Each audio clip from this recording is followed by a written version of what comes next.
Marquez still resisting Really Miguel Oliveira, hard, trying to wrestle back that fourth place he lost in the previous lap to the 8 times world champion. Here comes Oliveira trying to make a move on the inside of turn 9. He will not be close enough. Yeah, and Bagnaya's not close enough. Bastiani's still sat there. We're still waiting to see what kind of... whether he does just sit there or maybe he'll wait to see what kind of action unfolds up ahead of him. But we're now into the final stages of this penultimate lap, lap 23 of 24, just over 4.8 kilometres remaining this Grand Prix, and still Brad Binder tries to make a move on Jorge Martin. Martin's got one more lap to hang on. You know it's coming. Binder he's going to go for it. There's no way on the last lap that Brad Binder is not going to have a lunge at Martin directly ahead of him. There in the top left-hand corner of your screen is the runaway leader, Jack Miller, who is just about, he started the last lap now. Miller will have a humongous lead of 5.4 seconds over the line. Quartararo gets the pit board. Directly behind him is Pecco Bagnaia. G3, that means a group on 3. Bagnaia trying to attack on the brakes into that first corner. He's not close enough.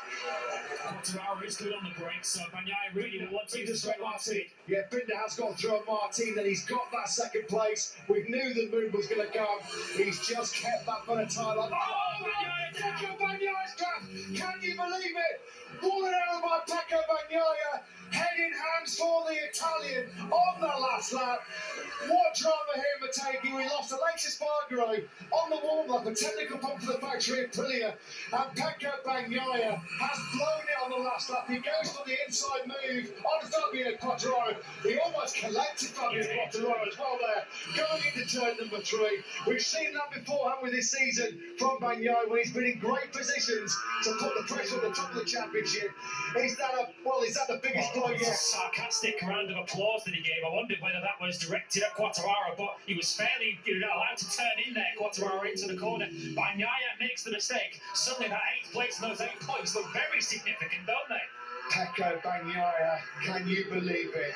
There will be no 6th successive podium for him. It's another day after block the copybook of the Italian here.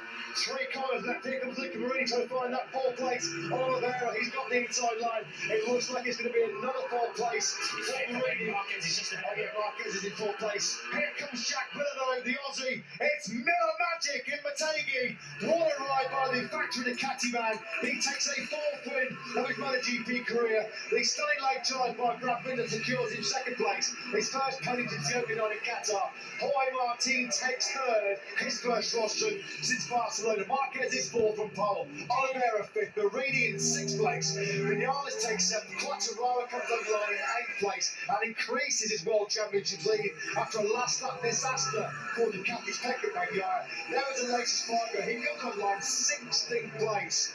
A disastrous day then for Pecco Bagnaia. First Grand Prix this season, he's not scored any points, of course. And Fabio Quartararo came across the finish line and immediately looked behind him. You'll have been able to see the grin through his crash helmet when he realised that Bagnaia wasn't there.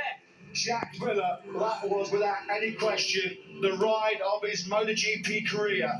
That feels like, I'm not saying not diminishing in his 3 previous victories, but of course his first win in Aston in 2016 was in a 2-part Grand Prix. He won that flag-to-flag race in Le Mans.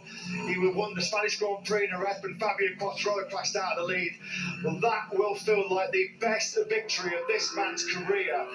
Jack Miller was just completely untouchable. Thriller Miller, to say the least.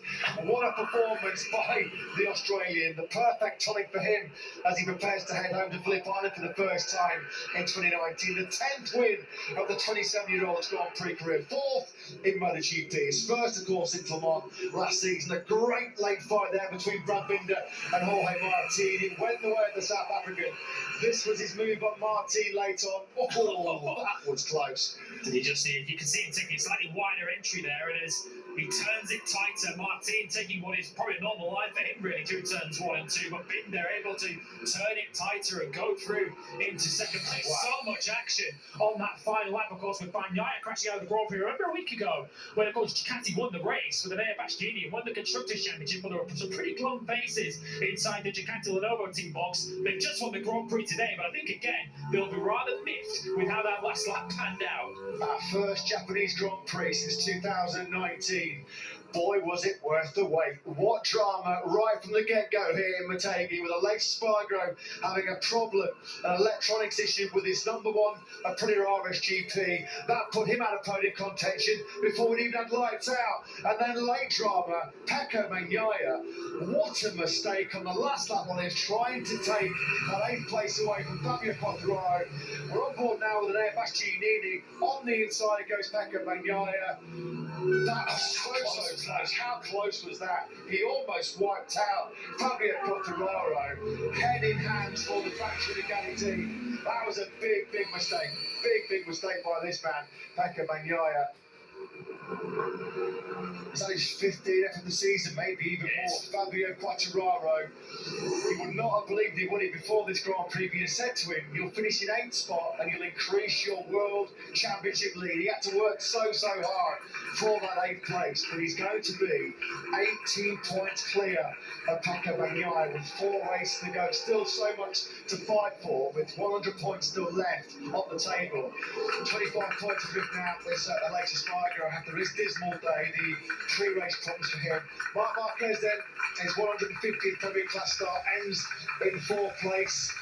Not the victory challenge or not the podium challenge we expect.